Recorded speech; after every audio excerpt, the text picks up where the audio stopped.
Namaste and good evening. I basically would like to consider myself as an apolitical person. But then long ago when I was in college, and I still distinctly remember my political science teacher saying that, if you live in a state, one can be away from politics, but politics, however, will not remain far away from you. And over the years, my experience have taught me exactly the same. But the present issue that has engulfed Nepal, I somehow say that it is even beyond politics. The border dispute between Nepal and India. On an optimistic note, I would prefer to call it as a misunderstanding on our neighbor's part. It's not even dispute. It's beyond politics because it has affected all of us. It has struck the raw emotional chord of every Nepali like myself, irrespective of our backgrounds, of our ethnicity, political affiliation, or religious belief for that matter. And after this incident, most Nepali feel that their pride has been scarred heavily, and the very foundation of being a citizen of an independent, sovereign nation has been, heavily shaken. And this, of course, as we can see from the development of the current situation, is absolutely unbearable and simply unacceptable. Because, you see, this is a nation shaped by the distinguished gallantry exhibited by our forefathers, with the support of Nepali people of all backgrounds, all ethnicity. And I do not say that, in our history and in the past, that we haven't displayed any weaknesses or compromises, but whatever sacrifices we have made in the past has been for one and only one reason, and that is to preserve and retain our independence and sovereignty. Therefore, the present landmass that we call Nepal has not been shaped without paying a price. Therefore, the territory of Nepal is something that the population of this nation, under no circumstances, are willing to compromise. And it's not a big deal because I'm sure India India not only understands this very clearly, but also highly identifies with this emotion, because India itself has gone through an arduous struggle against the heavy-handedness of its colonial powers.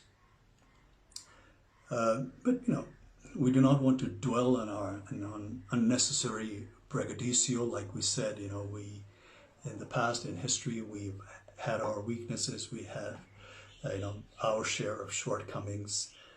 There was a phase of ignorance. There was a phase of, absent of political will amongst the political parties of the day, or the display of apathy by our political leaders of that time for some reasons. And, the more than sporadic political and social turmoil over the years that took place in this nation, of course, has not been of any help. And also not to forget, the friendly cooperation that we have extended to our neighbors, taken undue advantage of. But then again, now the time has, of course, evolved, the time has changed, and the population of Nepal, especially the youth, is of course not that of 1816 or 1857 or 1923, or for that matter, not even 1950 or 1962. The way the current scenario that has developed, clearly establishes that the population of this country are not going to accept any form of injustices lying down. Therefore, this time around, it's not even enough to appease the incumbent government alone, because this issue has been so passionately embraced also by the people of Nepal, that unless they think that they have been dealt justly and fairly, I, sadly and regretfully have this intuition that this bone of contention between the two countries is going to persist. And this sort of, a deadlock between two neighboring nations who for such a long time in history have shared common values, common culture, tradition, religious belief to a large extent, is going to affect not only the two nations concerned, but also going to hamper the progress and rob the much needed peace in this region. Therefore,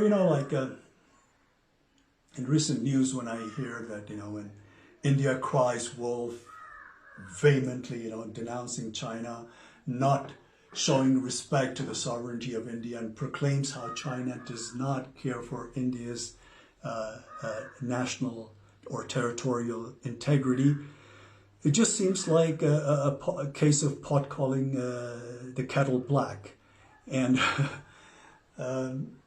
and India, for no doubt, India today is being a powerful country, not only of this region, but also a force that is to be recognized and respected globally, needs to project or show some kind of magnanimity befitting the stature of such a nation, especially when it comes to its friendly neighbors. But Nepal basically only wants fair deal based on fact and statistics. It is only demanding to have what truly belongs to her, not more, not less. Nepali people will always want cordial, lasting relations with India. Whenever Indian government had extended some warmth of friendship, Nepali people have always reciprocated with open heart. I recalled the very first visit of Honorable Prime Minister of India, Mr. Modi, to Nepal as a Prime Minister. And the warmth and the fraternal affections and the goodwill was so infectious that Modiji stepped out of his motorcade and went amongst the elated bystanders, to the bewilderment of 3 or 5 layers of security that was provided to him. The crowd not only spontaneously cheered and showered him with all kinds of praise, but treated him like a rock star. And to be honest, to be frank, I have yet to see that kind of reception meted out to our own leaders so spontaneously and voluntarily by the crowd of Nepal.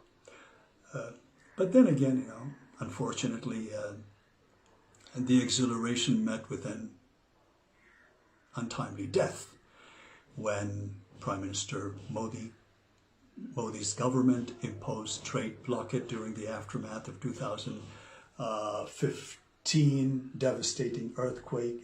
This has left a deep wound, at least to this generation of Nepali people.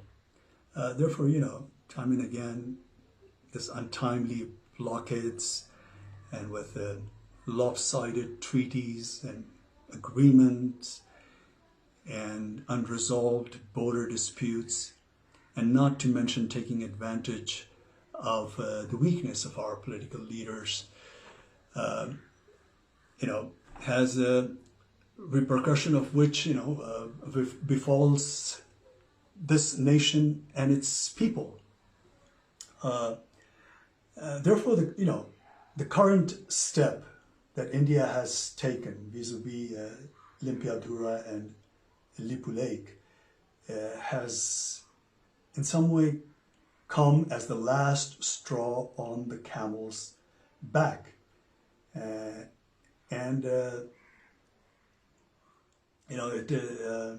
is not at all in the benefit of not only the two concerned nations, but also for the entire SAARC region, to say the least. It definitely not conducive for a nation like India that's marching ahead with global ambition, to have more than its share of neighbors that it has a hostile, relationship with. And the hostility looming in the air need not to persist, because anger and malice is going to take us nowhere. The consequence, of course, is going to be far more damaging for both the countries. And at this time of global crisis, in a pandemic like this, where the whole world is suffering, India, being a powerful country in the region, needs to respond to the need of their less fortunate neighbors. And this kind of action will only raise the level of India in the international arena to the next level. And as one Indian politician, a seasoned Indian politician, rightly foresees, India as a development power, and its rise is being linked to its ability to provide governance solution to the development needs to countries in Asia and Africa.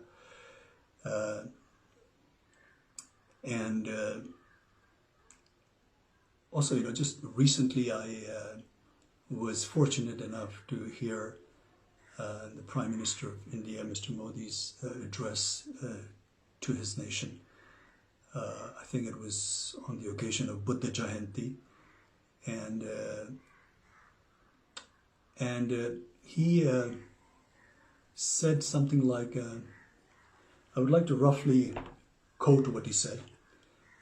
He said, we should always work with a sense of service only. When there is compassion, sympathy, then these feelings make us so strong that one can overcome the biggest challenge. So we here in Nepal only wish that Mr. Modi would overcome this challenge, not just with compassion and sympathy. Of course, we need that, but with all fairness and a good dose of empathy. Because we here in Nepal take the border, like I said, misunderstanding on an optimistic note, on the Indian part, with great deal of regret, and ask to return what is justly belongs to Nepal. All the historical evidence clearly points out, proves that Limpiadura and Lipu Lake region is in all fairness part of Nepal. Therefore, as a country, as a nation, as the people of this country, we are just humbly requesting our friendly neighbor to look into the facts of the history, the statistics, and deal this matter with all fairness and justice, amicably, through cordial diplomatic channels, because this kind of antagonistic atmosphere in this region is not not only not good for both the nations concerned, but for this entire region as well. I'm sure, despite a few ups and downs and challenging moments here and there, basically India and Nepal share a relationship that is probably unmatched anywhere else in the world. And this challenge that we're facing at the moment right now, India will deal very fairly and justly and come out with a solution that appeases the Nepali population and makes them feel that they have been dealt justly. Thank you.